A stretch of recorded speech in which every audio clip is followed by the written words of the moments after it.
Well, welcome back, everybody, to another edition of This Week in Wisconsin Prep Hockey. I'm Mike Hammett, along with who all do I got with me? Oh, Dan Bauer. Dan, you're there, and Bill Senior and Bill Junior. And gentlemen, how you guys doing so far? Lovely. Doing great. All right. Where are you Couldn't guys do doing? better. Okay, great. Well, let's get right dive right into everything here. And we had games of the week last week, and Burglar, you had the chance to go see Bayport taking on Spash, and give us the rundown on that one. I did. It was down in KB Willard Arena in Stevens Point, and it reminded me a lot of the first game that I saw, which was Notre Dame versus Superior. Um, Bayport playing the role of Superior, Spash playing the role of Notre Dame. Um, Bayport was bigger, more physical, but the Spash was fast. They put tremendous pressure on the Bayport net. They ended up outshooting them, outshooting yeah, what were the shots? Yeah, 45 to 17. The first period was fairly even. In fact, uh, Bayport got on the board first. A lovely goal by Merrick Stefik, who picked up the puck in his zone. And I got a nice sequence of pictures on it. One where he's skating through the neutral zone, and it's basically 1-on-2 with a chaser. So it was almost like 1-on-3, and then he just crossed the blue line, went around the defenseman. The other defenseman, I don't know what he was looking at. He just stayed on his side of the ice. He didn't cover. Then went in and put the puck through the 5 hole of the goaltender before he'd even had a chance to make a save. I think that was Bayport's first shot on goal. They did end up the shots in that first period were almost even. Well, they were 13-9, and the score was 1-1 after the period. But a good chunk of those Bayport shots came in the last 2 minutes when they were on the power play. They've got a very good power play. They move the puck well on the power play. They get a lot of shots, but the Spash goalie, uh, uh, Zachary Burdick was up to the task. He kept them at bay during that first period, and then after that, they only got Bayport got 5 shots in the second period and 3 in the third, whereas Spash just really took it to them. Like I say, it reminded me a lot. They reminded me a lot of Notre Dame, and it's be interesting to see if the trio of scorers, the top scorers for Spash, Grant Molsky, Jackson Schrader, and Grady Miller, how they're going to match up, stack up at the end of the year with Notre Dame's trio of Osterman, Robleski, and Owen Atkinson. Um, I really would have liked to have been at that game on Saturday when Spash played Notre Dame, just to see, which one of them was the smaller, quicker team, and it turned out to be Spash on that day, as they kind of handed it to Notre Dame 5-2 on Saturday. So I don't know. Spash is looking good. We knew they would be. We knew they had a good group of kids coming up that had success, won state tournaments, um, at all levels coming up through Waha. And now most of those guys are juniors now, and they're looking good. It was a fun game. Oh, the final score was 5-1 Spash. Wow. I saw that score and I didn't go over the sheet, and I said, you know what? I didn't see this coming. Did you? Did any of you guys? No, I expect it. I mean, Bayport looks like they're going to have a good team again. Um, they just could not keep up with the speed that Spash brought, they're just all over the place. They're just fast. Speed kills. Mm-hmm. Okay, well, let's move on to the girls' game of the week. Dan, you were able to go see the Eau Claire area Stars in action. Yeah, I made the trip over to Hobbs. My daughter Emily joined me to watch, and we watched the Stars take on Hudson. And was a good game. I was interested to see both the teams because I hadn't seen them live yet this year, especially Eau Claire. It had three really tough losses to open their season. We're really right there in every one of those games. Probably could have won any of them, so I was kind of anxious to see them. Hudson really came out hard the first period. Was physical. Eau Claire did not look not look ready. I guess they just came out pretty flat. Hudson outshot them 14-2 in the first period.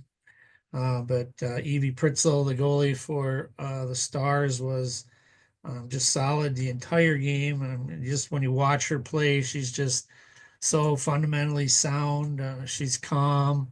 I never see her really get herself out of position, and just very smooth and handled everything that came her way to get through that first period. The second period, Eau Claire got on the board first. Lauren Eckloff knocked a rebound home from the side of the net after a shot from the point. Just a lot of good traffic in front of the net. Hudson tried a couple times to get the puck cleared and just kept knocking into different people and bouncing back near the net. And finally, Eckloff was able to put that puck in to give the Stars that 1-0 lead. Later in the period, the coach's daughter, Ava Stowe, got a puck cleared up to the point. She grabbed it quickly off the wall and just fed it to the net, and it deflected off one of the Hudson defenders in front of the net and into the goal and made that 2-0. Sophie Thompson, the goaltender for Hudson, really had no shot on that one. That's just one of those that got changed directions on her right before it got to her, and really didn't have a chance. So that was 2-0 after the second. And Eau Claire looked much better in that second period, even though Hudson still outshot them 10-7. Third period, Hudson came out hard again, I thought, and Eau Claire was able to push that lead to 3-0. Addison Grilke made a really nice play, a really hard back check, came back into the neutral zone, grabbed a puck at the red line, and just took it down the left wing and kind of used the defenseman as a screen and just buried one right short side off the crossbar and in. And Hudson had just like probably 4 or 5 really good grade A chances to score after that in that third period. But again, Pritzel was just really on her game and nothing got past her. 36 save effort for her to get the shutout. I think Eau Claire is going to be a team to deal with as the year goes on. I think getting used to a new coach is something they're going through, but I think they got a lot of really strong senior leadership, and I think they're a team that's probably going to continue to get better as the season goes on. And Hudson, they've got some young players. Couple really nice players for them. Aaron Madigan, the defenseman, had a really strong game, I thought, for them. And Juliana Cahoon, she was around the net all night long, cutting through the crease and getting right to the net front and just, again, couldn't find a way to get the puck in the net. So fun game to watch. And Eau Claire got their first win of the season, 3-0. And they went out a few nights later and got their second win in overtime down at Black River Falls. So they're, I think, hoping they've got their season now heading in the right direction. Dan, what was the total shots in that game? 36-17. 36-17. So Hudson outshot him big time, but couldn't get anything in the net. Yeah, mostly it was the first period was the one that really looked pretty uneven. Looked like Hudson really had the better go of it, and it was the shots were 22 to 15 after that, but those other 2 periods I thought were pretty evenly played. Wow, that's got to be frustrating. Yeah, good goaltenders will definitely do that to you. That's for sure. Absolutely. All right, guys, you got any comments on the girls' game? Going once, going twice, gone. Okay, Bill Jr., you had the chance to go see University School of Milwaukee take on the Wausau West Warriors. And what did you see in that one? It was their annual first Saturday in December matchup between Wausau West and University School. They trade off, playing in Marathon Park and Eline Arena down in Milwaukee every year. This year it was the Marathon Park edition. I'm sure that Coach Brian Brandt of Wausau West is tired of seeing me because in the last 6 years, Wausau West has not won a home game I have attended. To be fair to their credit, I only go watch Wausau West home games when they're playing a team I wouldn't otherwise see, like University School of Milwaukee or Notre Dame Academy or Hudson or Eau Claire Memorial or Eau Claire North. So it's not a great. I'm an ill omen for them, and it was I was an ill omen for them again on Saturday. It looked like after 2 periods, it looked like I was going to be saying this was a very evenly played, well played game everywhere except the scoreboard. But in the third, Wausau West managed to claw back into the game. But it started in the first period. University School outshot West just 17-15 in the first period. High shot game, lots of back and forth, lots of offense. University School opened the scoring just a few seconds after power play expired. The West team looked like they kind of let up when they heard um, both teams full strength. Mateo Nuneg of University School corralled the puck in the goalie's glove side corner, fired it out to the front of the net to Everett Waltersdorf, and he one-timed it in for the 1-0 lead just about 5 minutes into the game. 3 minutes later, Wausau West had a power play of their own. Mishandle at the point led to Nuneg picking up the puck, robbing the defenseman, and breaking down the ice uncontested for a breakaway goal. 2 minutes later, he had another one, this time on a feed from Waltersdorf, who had the first goal, sprung Nuneg for another breakaway. And at 11:07 of the first period, all of a sudden, University School was up 3-0. Very evenly battled for the rest of the first period. Second period, Wausau West came out a little stronger.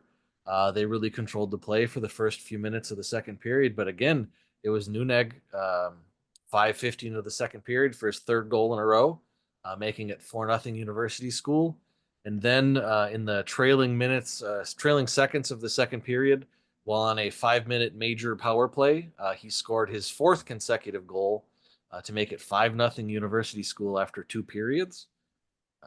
Wausau West changed goalies after the second and third period, not because Julian Scalcucci wasn't playing well. He was sort of hung out to dry by his defense on all those goals. But when you're down 5-0, you don't always send the starter back out for the third.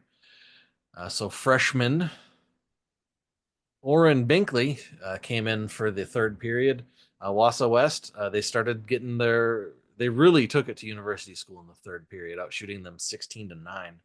Caden Bolin scored to finally put West on the board. 5 minutes later, Tyler Wendell scored, and then Chase Grass scored to make it 5-3. And all of a sudden, there was a lot more life in the building.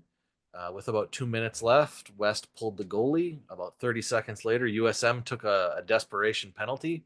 I believe it was a hook to give the West the 6-on-4 with the goalie pulled, but they weren't able to score again, and that's where it ended 5-3. Based on the scoring summary, you wouldn't think it, but Wausau West actually outshot University School 47-39 in this game. It was a really, really well played game, but each period was like watching a different hockey game. The way the teams, the ebb and flow and the life they had in each period. In the end, Brady Farrow had 44 saves on 47 shots for University School to secure the win for them. They've now won in the first Saturday of December matchup with Wausau West. University School of Milwaukee has now won the last 5. Mm.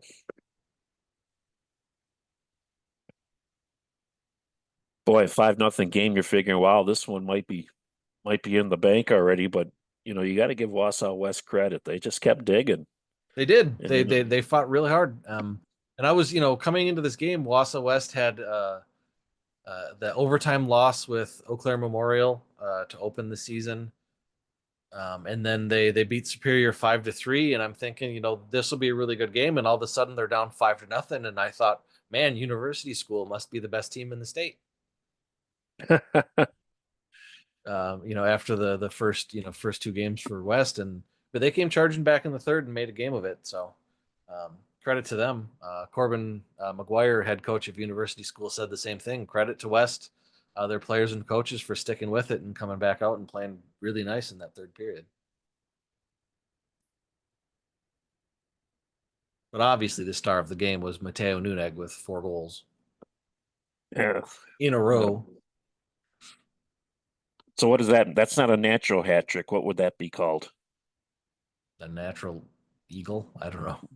Natural hat trick +1. Yeah, and he was the primary assist on their first goal too. So he had himself a day. Yes, he did. Let's move on to the Best Western Premier Park Hotel Players of the Week. We've got some votes, and we've got a boy and one girl. And let's see, Burglar's going to go ahead and tell us about it. Go ahead, Bill. Thank you. I I'm will. losing my train of thought. Just go. That train pulled out a long time ago, MJ. Yes, it did.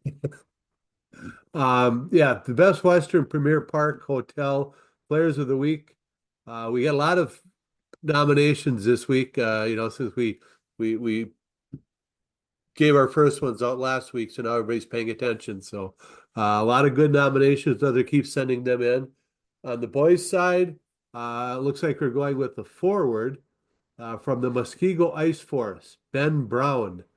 On Tuesday, in a 6-3 win over University School, who I guess maybe isn't the best team in the state. He had 2 goals and an assist. On Thursday, at Sun Prairie, 2 goals and an assist. That was in a 6-3 win. The Tuesday game against University School is also a 6-3 win. And on Saturday against the Kenosha Thunder, a 7-3 win. He had a goal and an assist.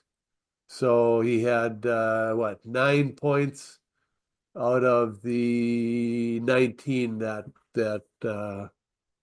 Muskego Ice Force scored during the week. So Ben Brown is our Best Western Premier Park Hotel Boys Player of the Week. On the girls' side, again, we go with the forward.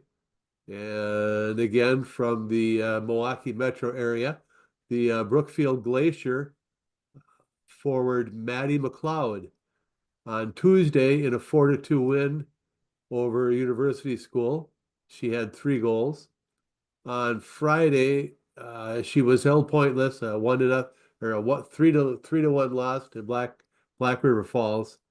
But on Saturday, in a 7-1 win over Rock County, she had 4 goals and an assist. So 8 points in the 3 games this week makes Maddie McLeod our girls' Best Western Premier Park Hotel Player of the Week.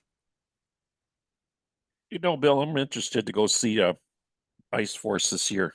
I'm going to find a way to get over and see one of their games, whether they're around here or something, because not a bad start for them beating University School. And I don't know. Maybe they're much improved. Maybe they're for real this year. I have to take a look at them. They kind of got me a little bit intrigued. It's always nice to see a team step up, move from one level to the next. You'd like to see, the teams at the top of the stack change every now and then. Yeah, which is part of high school hockey. You're just the way it goes. Top 6 is Bill Jr. You did all the tabulating, and you got all the results, and go ahead and share them.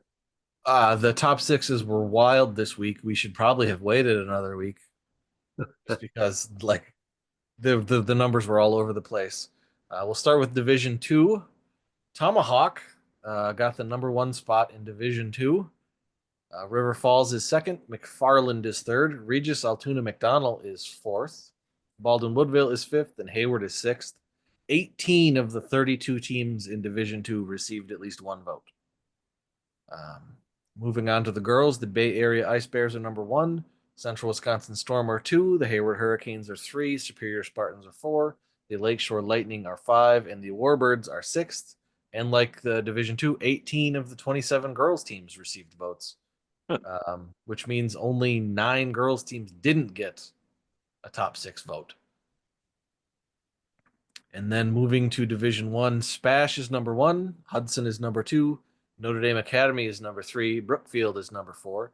Nina Hortonville Menasha is number five, and Eau Claire Memorial is number six. In Division One, which is the largest of the 3 divisions, only 15 teams received votes. There were no unanimous number ones this week, and the point total, the gap between Spash and Hudson at 1 and 2 in Division One is larger than the gap between Hudson and Nina from 2 to 5. So Spash was not the unanimous number one, but they were a runaway number one. Okay. Any surprises? The 2 bills, Dan? Any surprises in those top 6s you see? Not in what I see here. There were, not going to call it specific votes, but there were some votes that were head scratchers. But early in the season, that can happen. Not everybody's seen everything, and as we move forward, it'll clear up. And remember, the top 6 is just for fun. It doesn't mean anything. Right, and it's interesting. There's not usually a whole lot of variation in the girls, and not even a whole lot usually in the Division One. For the boys, it's good to see the Lakeshore Lightning up there. I don't know that they've been up there before. I don't recall them being in the top 6 off the top of my head in the past. Yeah, I don't either. But the other usual suspects, the Warbird, Superior, Hayward, Bay Area, Central Wisconsin. In Division One, you got Hudson, Notre Dame, Brookfield. Brookfield was, in the state tournament last year. Nina Hortonville, Menasha, they were strong a few years ago. It's nice to see them coming back again. Otherwise, it's the usual suspects there too. In Division Two, right now that's kind of anybody's ball game out there right now, because there's a lot of cross area games and nothing really settled. It's, Tomahawk looked strong last year. It's good to see them back up there again. I don't know that we ever had Regis Altoona McDonald up there. Or Baldwin Woodville, I think. Baldwin Woodville's been there before. Yeah. Mm-hmm. But Ram Hockey, good to see them up there. They've been having a good start to their season. And then, you have to always have a Big Rivers team in there. So this year, number 2 is River Falls. That's the Division Two, their reward for getting beat up by Eau Claire Memorial and Hudson. You say getting beat up, but 2 years ago, New Richmond won the conference from Division Two. Well, I think River Falls just beat Eau Claire Memorial last week. I know that River Falls last year had a very, very strong goaltender. Pair of them, actually. A younger one and an older one. So it'll be nice to see that this year. McFarland was in the top 6 last year. Hayward's been in and out a couple times over the last couple of years. They have a very nice history the last 10 years of very strong goaltending with the Abrick brothers, and then moving on to their new goalie this year.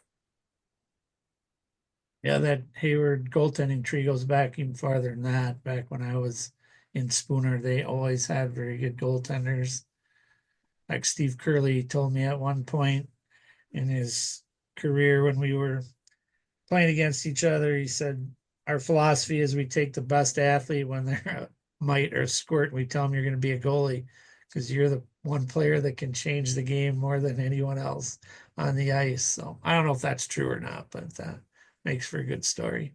Well, I take that back. River Falls beat Chippewa Falls last week, not Eau Claire Memorial. They play Eau Claire Memorial this week.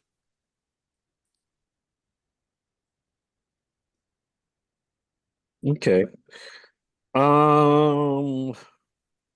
Okay. Let's see where I was going with a thought, but now it's escaped me once again. Upcoming games of the week. Got some good ones on tap. Saturday, Middleton will be taking on Stevens Point. And The second one is a typo. It's on Thursday, by the way. Okay, and on Thursday, Black River Falls taking on CFM Sabres. That's Chippewa Falls, Menominee, right? Yes. Okay. Yeah, I wanted to see Middleton because I think Middleton is off to a hot start this year. I had them in my top six. They didn't make the actual top six, but I'm intrigued by them. Let's say they're 4-0 right now. They've not given up a whole lot of goals. Um, Not giving up goals is a great way to win hockey games. so we'll see if As I told you we'll see guys, if they can not give up very many goals against Spash.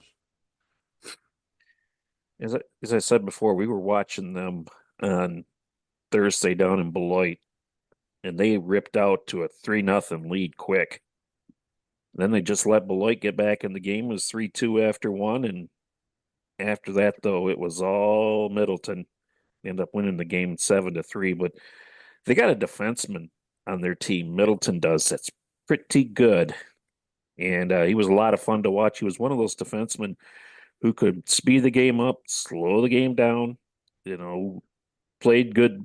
You know, good defense, I guess you could say, and was off pretty nice on the power play as well. And his name has escaped me again. I know he was number 2 on the back of his jersey, but I don't have his name here. So I noticed him, and also Wyatt Earhart had a big game as well for Middleton. So those are a couple of guys Middleton's going to be bringing to town. Yeah, we talked about Nina Hortonville Monash earlier. I just want to go back to them in the top six. Offensively, they're led by the trio of Calvin Zinda, Mark Sutton, and Ty Labs. Astute followers of Wisconsin prep hockey will remember Mark Sutton's, I believe, brother, Drew, who graduated after the 2021 season. Went and played 2 years of the NAHL, and now he is a freshman at Union College in NCAA Division One. He's played all 15 games for Union College so far this season. He also, when he played juniors in the NA, he played for the Oklahoma Warriors, and they won a Robertson Cup championship with him on the team. And He piled on points for that team. yeah, Are you saying Yeah, he's now playing for Jimmy John's University? That is what the Union logo looks like. The Union logo looks just like the Jimmy John's logo. maybe that's the after game meal for the players. Jimmy John's. Yeah, last season for the Oklahoma Warriors, Drew Sutton led the team with 55 points.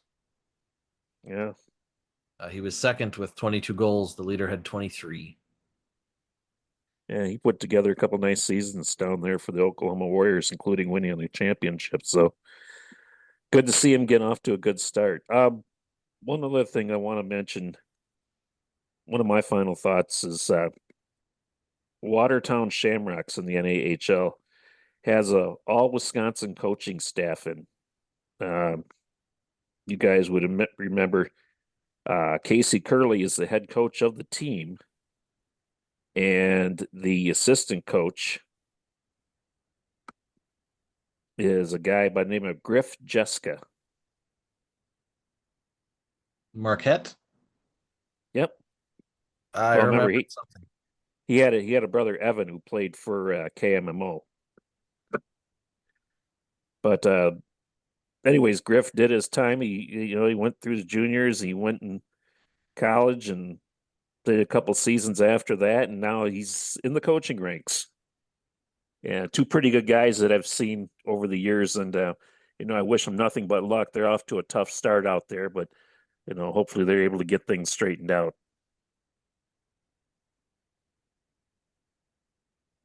And I see you girls, I see you guys want to talk about girls hockey history. And I'll go ahead and open it up. It's one of our final thoughts of today.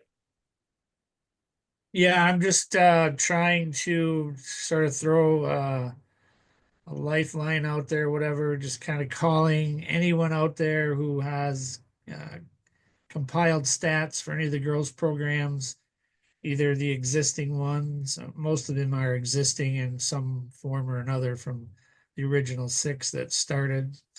But trying to compile all the stats from all the seasons and come up with just like who's the leading scorer in the history of girls hockey, and just try to put some of that stuff together before it gets so far away and removed that it gets even harder and harder to track down. So I hope it's not going to be too difficult. I know on the site here we have stuff back to 2010, so we're basically looking for like the real deep digging will be like the 8 years prior to that, trying to find some of that stuff.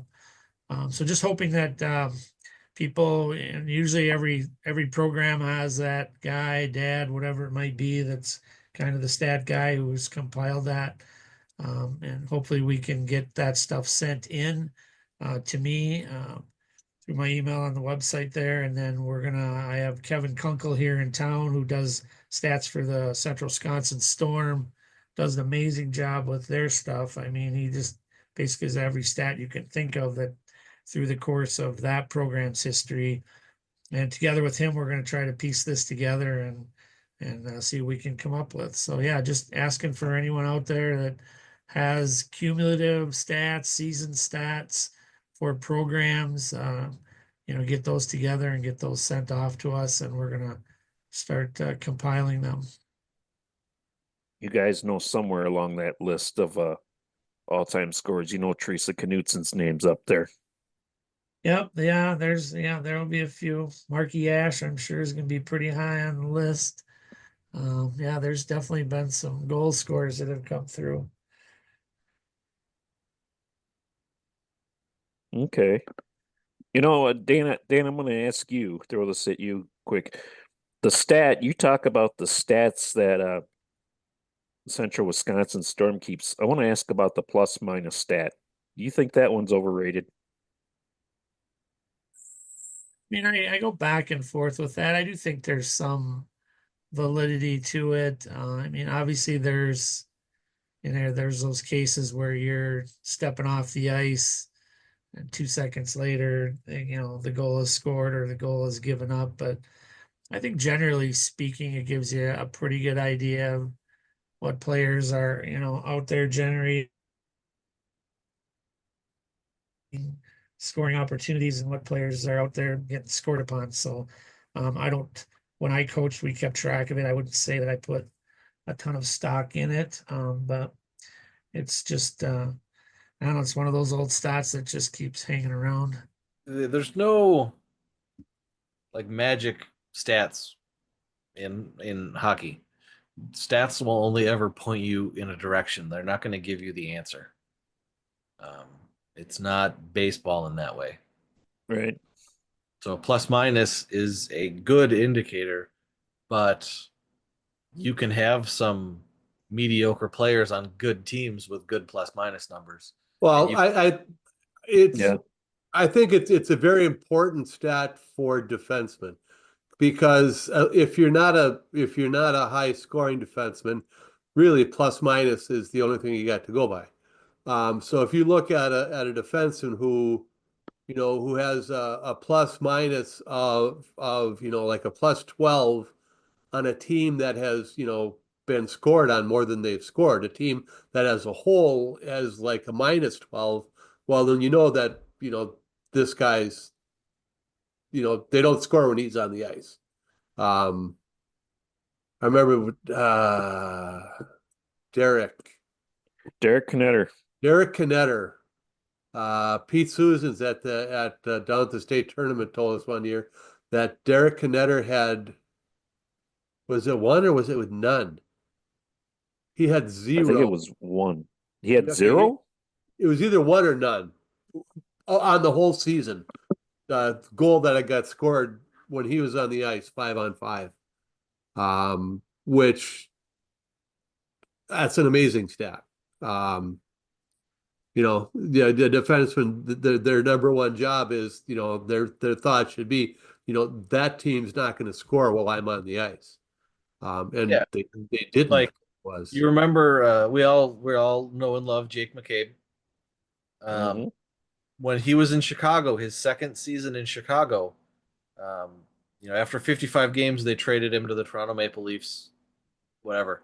He was +7 in Chicago in 2002, 2003 in those 55 games. +7 doesn't sound like a lot until you realize every other player on the team was minus. And almost every other player on the team was minus double digits. Junior, that team was horrible. Yes, and he was +7 on it. And in the 12 games with Toronto after that, he was +12. Last year with Toronto, he was +20. Through 23 games this year with Toronto, he's +11.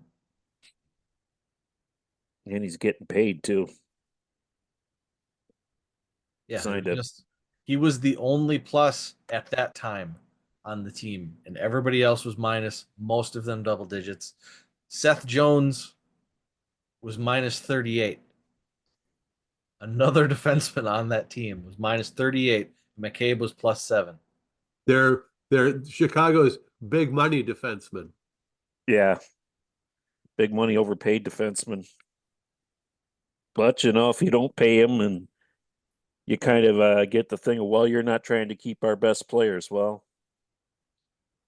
paid him and look what's happening.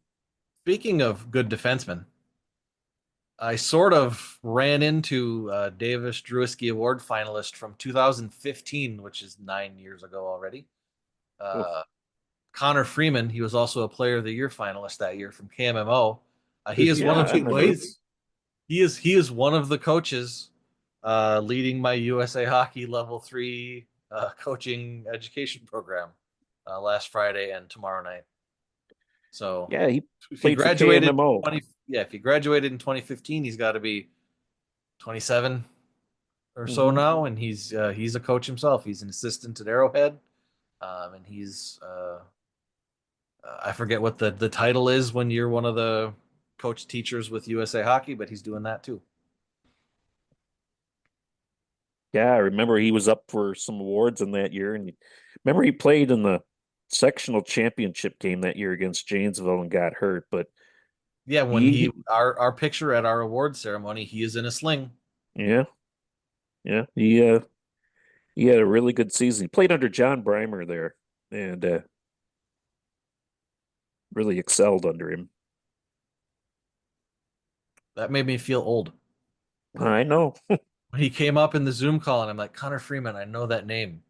So I Googled it, and Wisconsin Prep Hockey came up. I'm like, 2015.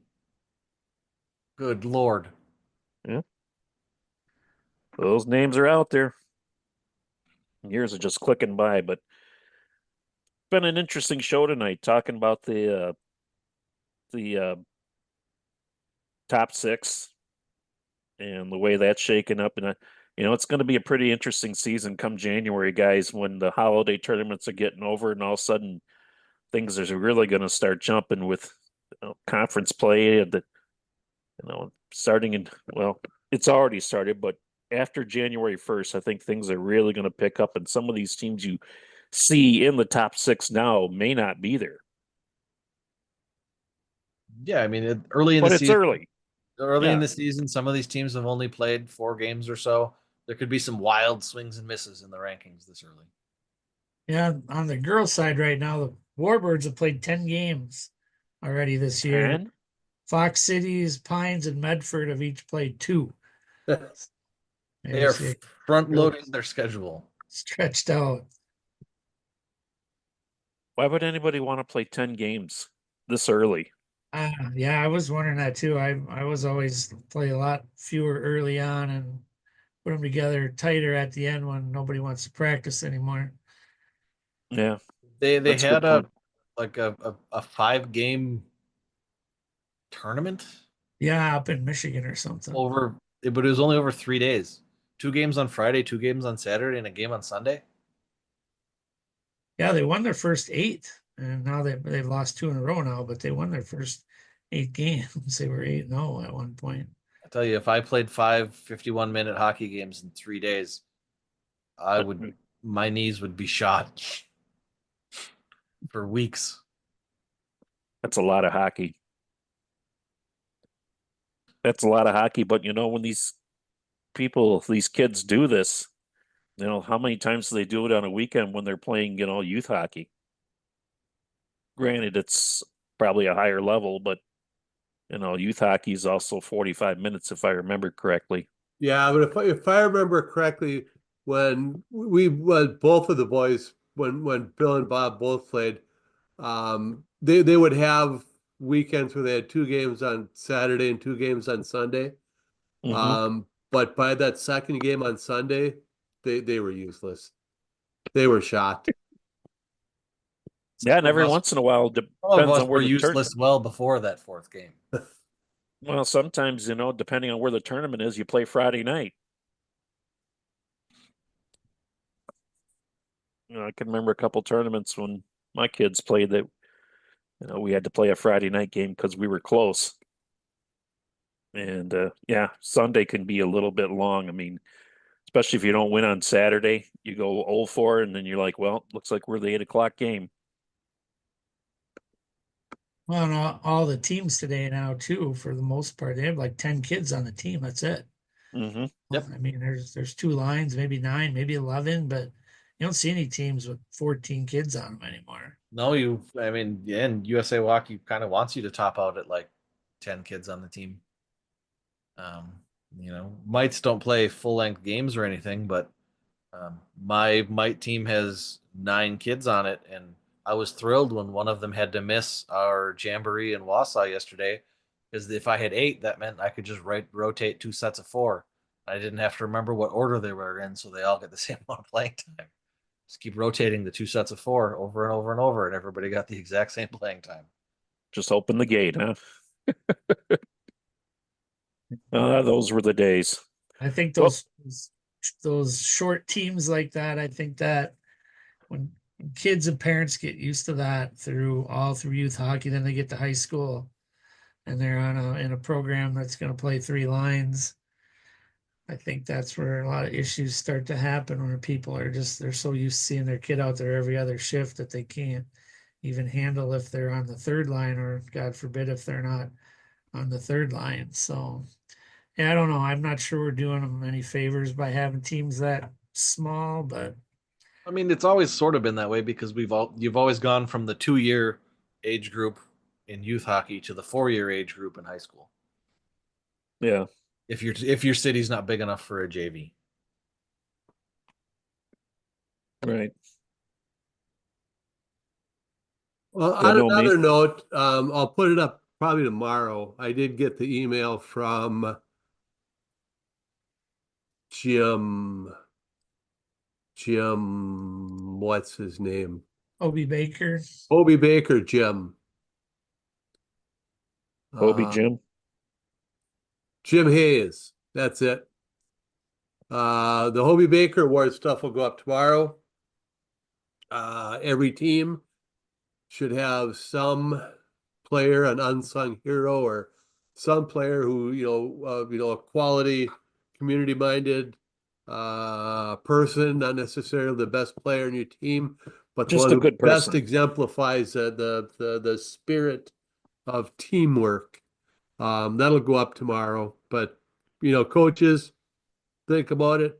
A senior on your team doesn't cost you anything to nominate somebody. Nope. They do ask for a donation, but it's not required.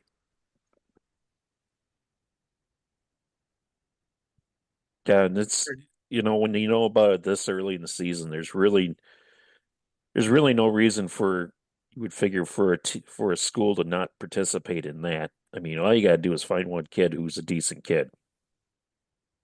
Shouldn't be that hard. So, guys, we out of gas here? Yes, sir. Okay. Hey, teams out there, please get your scores in. That's all I got to say. All right. Well, for Dan, Bill, I'm Mike Hammett. Catch you next week on This Week in Wisconsin Prep Hockey.